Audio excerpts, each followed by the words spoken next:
Folks, you have undoubtedly heard Fed president after Fed president talk about the 2% target.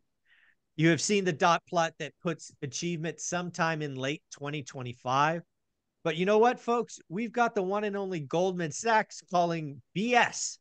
Goldman Sachs is saying we will go sub 2% in 2024. Taylor, what do you think? What's going on? This year, baby, this year back down to 2%.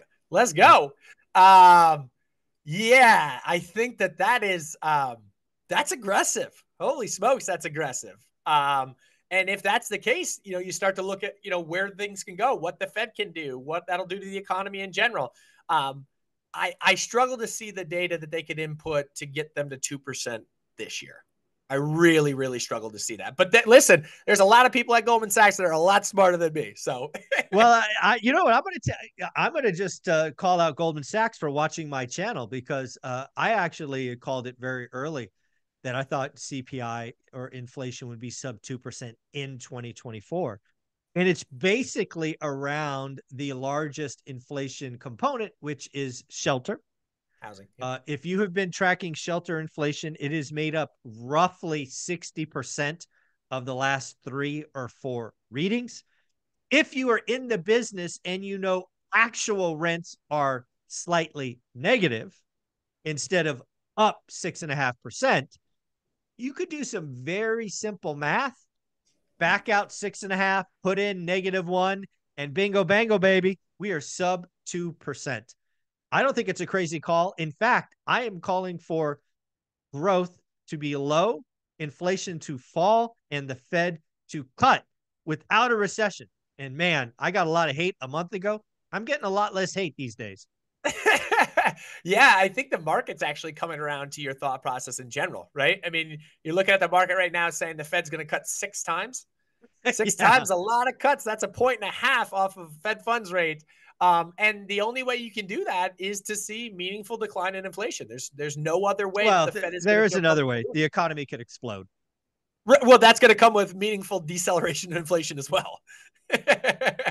So, yeah. Well, I mean, I guess you could see inflation rear up and that drive, recessionary, stagflationary environment. But yeah, no, I tend to think I'll take the other side of this. Yeah, I tend to think that inflation continues to be stickier than what folks have anticipated it being. We have not seen the rollover in housing. Now, I don't know how exactly that's measured relative to what you're seeing on the ground, but we've anticipated seeing a rollover in housing now for the last 3 straight prints, and it hasn't happened. And so it's definitely slower. I think it peaked at over 9. Now it's 6.5. So the trend line is intact. It's just not the slope isn't what correct you've expected. The disinflation isn't happening as quickly as what the market had anticipated. And then I think, but it's a mathematical certainty. It just has to come, right? It has to come. I don't disagree with you there that it will continue to fall off. Again, the point is we've also anticipated a fall off more quickly. That hasn't taken place. And admittedly, you've done more work on this than I have. So you have a more educated opinion how quickly it will fall off than I do. But I think that there's other outstanding things that are interesting. Right now, another component of CPI that's been a massive downward pressure on CPI is oil. And so it's funny when you think about kind of politically, et cetera, from an oil perspective, the folks that we have in office right now would historically be thought of as more of environmentally conscious. And yet right now we are producing the most oil in this country that we ever have. And so when you think about what's the reasoning behind that, it's okay, we're looking for voters here more than we are looking for what we said about our policy and that we were going to be fossil fuel. We're going to reduce the use of fossil fuels. So my point of this is saying, like, oil right now, the demand for it has remained pretty well intact. It's begun slightly upward over the past year, the demand for oil, but the massive supply increase has more than offset that, driving prices lower. So I don't know that we can continue to increase oil production here in the United States. And with that, you might have more upward pressure on oil. And at least you can't have the continued downward pressure that we've seen because, oil can't go to zero, right? No, it can't go to zero.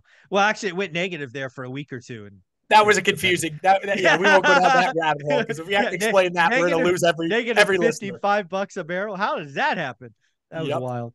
Yeah. So the other thing I think we should talk about with the market and cuts is, I believe, and you can correct if I'm wrong, you look at this more than me, but I think the Fed Market Watch or the CME tool had March rate cut peak at like 81%. Now today, I think it's at 49%. You may have checked before we started, so maybe it's changed. But nope, you're about spot on. Yeah, it's like a coin toss as to whether they're gonna cut in March, which I think is comical, right? A lot of the data. Yeah, I agree. So, yeah, we don't have to go back and forth on that one. I think I'm like, what are they looking at? I don't get it.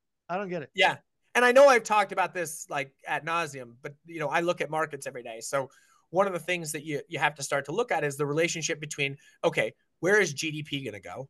So right now, the Fed is not great at forecasting GDP. Don't get me wrong, but they're not great at forecasting anything. Correct. They're forecasting just under 4% GDP growth. And then market analysts, right? So market analysts are currently projecting, and that's real to that. So that includes obviously inflation in that. Okay, that's adjusted. That's adjusted, correct. Wow. So with that, they're looking at sub 4% there.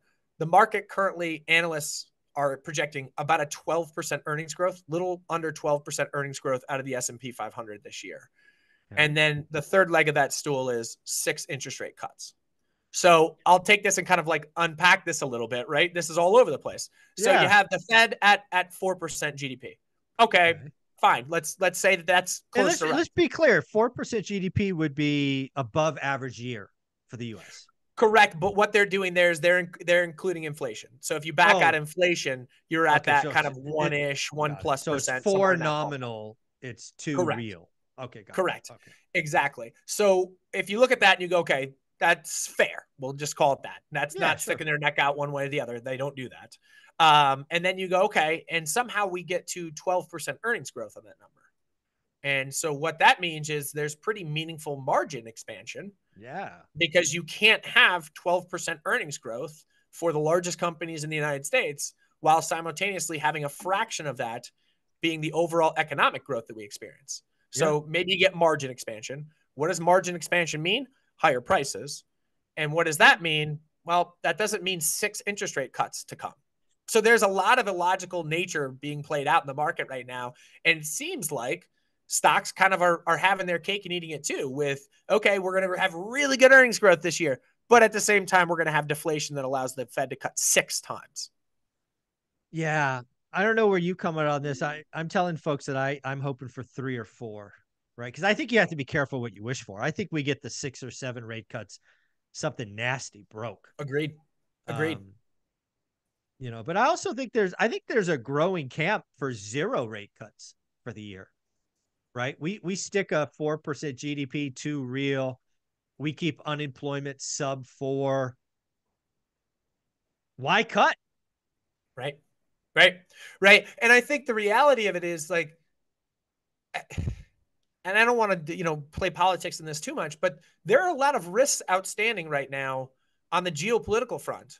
Any geopolitical mishap, what does that do? That increases inflationary pressures. And so we've seen that. You saw that with the invasion of the Ukraine by Russia. You saw that with the, for a short order. You saw that in the Middle East with the Israel-Hamas issue. It drove oil prices higher and kind of shocked the market in short order. So if anything continues to play out in the Red Sea, if it gets more significant there, that's an inflationary pressure. So, to think that they don't have that in the back of their mind being the Fed, I think you got to be crazy to think that as well. Yeah. It's going to be fun to watch. We do get PCE on Friday. Any thoughts? Do you have the expectations for PCE? I haven't checked. I don't, but what's interesting is that, and this is commentary, I have not done this work myself, is that they said when you back out the components, not back out, when you dive into the components of what CPI produced, that the components that bleed through into PCE have it coming down. Based on that analysis. So that was why you saw yields actually come in for a short period of time during that period. So normally if you get a high inflation print, which is what we got on CPI, yields will go back up. But again, that kind of second level of thinking was as you actually dissect CPI and see what components go through to PCE, it shows PCE coming down, and the Fed's favorite measure is PCE, and therefore they're more likely to cut interest rates, and therefore interest rates came down. Very cool. Taylor, you do an amazing job with 60-second education. Where can people find it? You're the man. Find us at Life Goal Investments, where I'm both Instagram and TikTok doing daily stuff. Awesome. Thank you, buddy. Keep it up. Thanks.